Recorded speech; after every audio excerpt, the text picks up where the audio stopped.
In today's episode, I'm going to answer a common question that I get asked, which is, Whitney, how much money should I be spending? Or Whitney, how much money should I be making given the lifestyle that I want to live? Now, most of you may not say, given the lifestyle that I want to live. But you do want some help understanding if you're doing the things that you quote unquote should be doing with your money in order to achieve your long-term goals. So in this episode, I'm going to help you understand how to answer that question for yourself so you can be confident in the way that you're using your money and make sure that it reflects the life that you actually want to build for yourself. I'm also going to help you look at this from the opposite side of the coin, which is given the amount of money that you want to spend on your lifestyle, ideally, how much money should you aim to be making in order to support that lifestyle and prepare yourself for your future goals. I'm going to give you some simple formulas to calculate these numbers for yourselves, just to give you a sense of awareness to help you understand if you are actually using your money in a way that's going to get you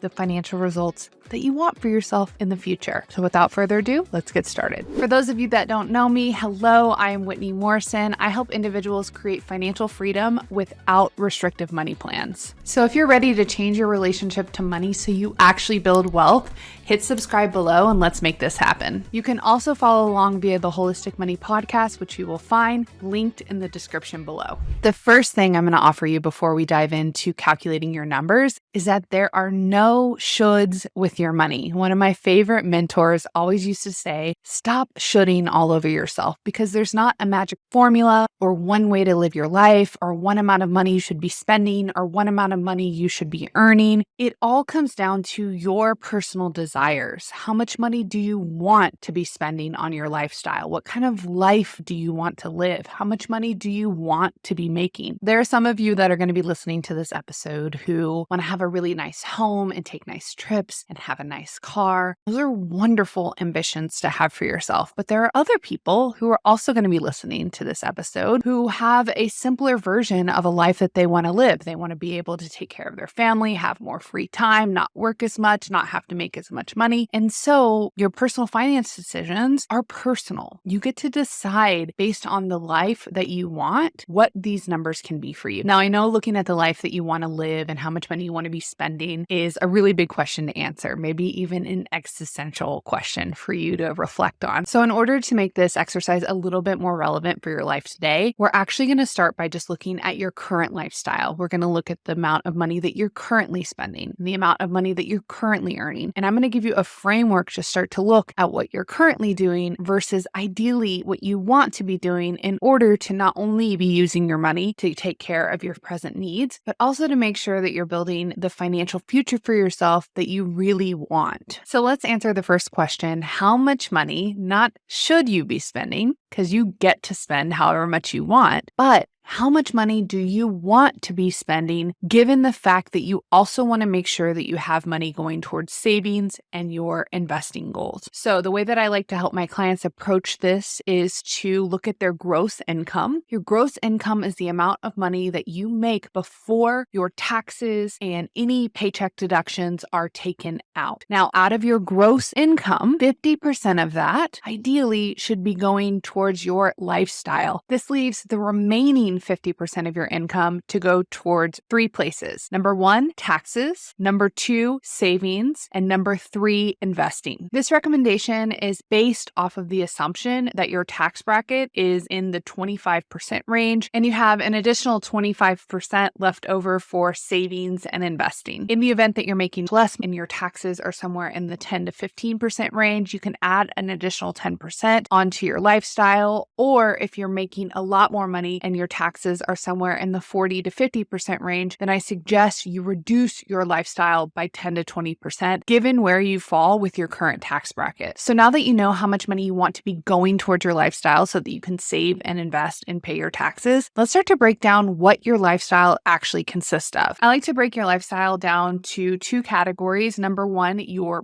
bills. So think your mortgage, your cell phone, your internet, your utilities, your subscriptions, anything that is automatically being paid for out of your account. Your lifestyle, however, is also inclusive of your discretionary expenses. In my world, I like to call them your habits. And these are those one-off purchases that you have throughout the month that you make in order just to live your life. So that would be your groceries, your gas, your hair care, your clothes, your entertainment. Your present day lifestyle is really just made up of everything that is not a savings contribution or everything that is not an investment contribution. Assuming you're in the 20 to 25% range with your tax bracket, the way you would calculate your ideal monthly lifestyle spend is you would look at your gross income and you would divide that by 2 because that would have 50% of your gross income going towards your lifestyle expenses for the year. And then if you want to break that down on a monthly basis, you would simply divide that number by 12 to look at your ideal lifestyle spend on a monthly basis. So if you're making $100,000, that would be about $4,166 towards your lifestyle every single month. You can quickly and easily do this calculation for yourself by looking at your own gross income for the year. If you're a business owner or you have varying income, my suggestion is to just look at last year's numbers and get a rough estimate about how much money that you expect to make this year. Remember, you want to get familiar with your tax bracket. If you're in the 10 to 15%, your lifestyle needs to be about 60% of your gross income. If your tax bracket is somewhere in the 40 to 50%, your lifestyle needs to be somewhere in the 25 to 40% range of your gross income. Remember, this doesn't have to be absolutely precise. We just want to give ourselves an idea of approximately how much money we want to be going towards our lifestyle so that we can have 25% of our income going towards savings and investing. So look at your number and compare it to what you're actually doing. If you are far off from your number, realizing, hey, I'm spending a lot more than the percentage that is recommended so that I can save and invest, start to think about some adjustments that you can make in your lifestyle to get closer to the ideal numbers. This isn't about being perfect.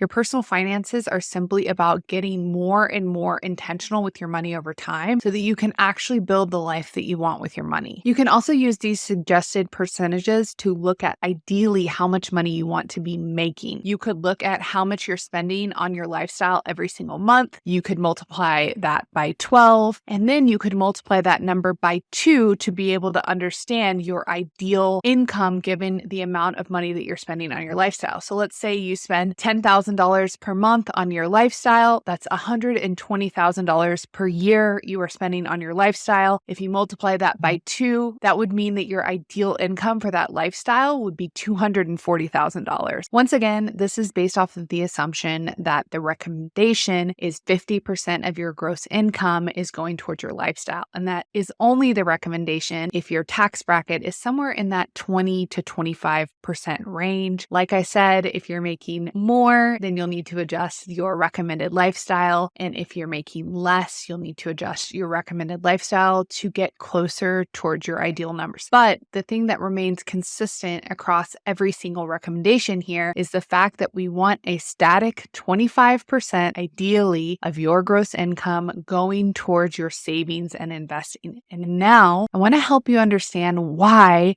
that is the general recommendation for your savings and your investing goals. How much you should save and invest really is based off of a few key things. Number one, your age, how much money you currently have in savings and investing, and what you want from your future, like how long you want to work or when you want to retire. These are all things that contribute to how much money you should be saving and investing for your future. Saving and investing 25% of your income is a general recommendation for you to begin putting money aside for those short-term future you lifestyle goals that you may have, like buying a home or saving for a trip. And it also accounts for those midterm and long-term future you expenses, like potentially when you want to retire and stop trading your time for money and going to work every day, or when you want to take a sabbatical from work but still have income to support your life. If you're in your mid-20s and you start investing and saving for your retirement and your future, the general recommendation tends to be around 15% consistently saving and investing year over year to hit the retirement goals of replacing at least 45% of your retirement income through your personal savings and investing. The rest hopefully will be supplemented by Social Security in your retirement years. If you're a bit older in your life and you haven't necessarily started your savings and investing journey, your recommended percentage to save continues to increase over time. So as you get closer and closer to those retirement years, depending upon how much money you do have in savings and investing, it will determine your ideal savings rate. But when it comes to these ideal savings rates and these recommendations, it's all based off the assumption that you're going to want to live a similar lifestyle in your retirement years that you're currently living right now. And for a lot of you, that may be true. But I also want to offer there are a lot of creative ways to retire, whether it is moving somewhere where you reduce your lifestyle expenses or taking on part-time work to supplement your retirement income through your savings and investing and Social Security. There are several ways that you can retire well without necessarily having to have enough money in your savings and investment accounts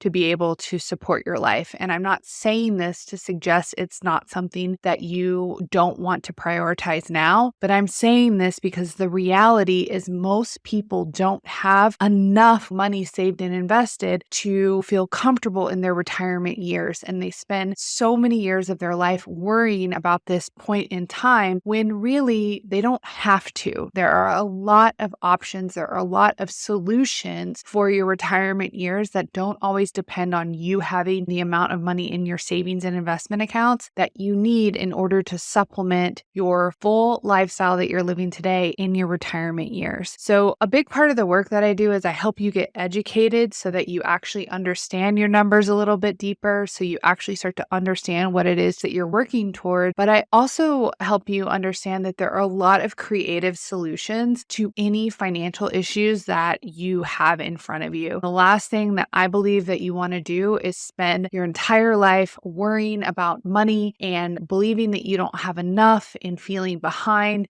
That is just a miserable way to live. So instead, I want to reinforce empowerment and positivity and 1% growth and improvement to help you get closer to your financial goals and help you understand your own resilience, your own personal empowerment, and your own unique and creative path to live your best financial life. All right, y'all, I hope you found this video helpful. And if you did, please leave me a comment below. I'm happy to answer any questions that you have about this episode. You can also share this episode with a friend if you think they would also benefit from this information. All right, everyone, I hope you have a good week and I will see you in the next episode.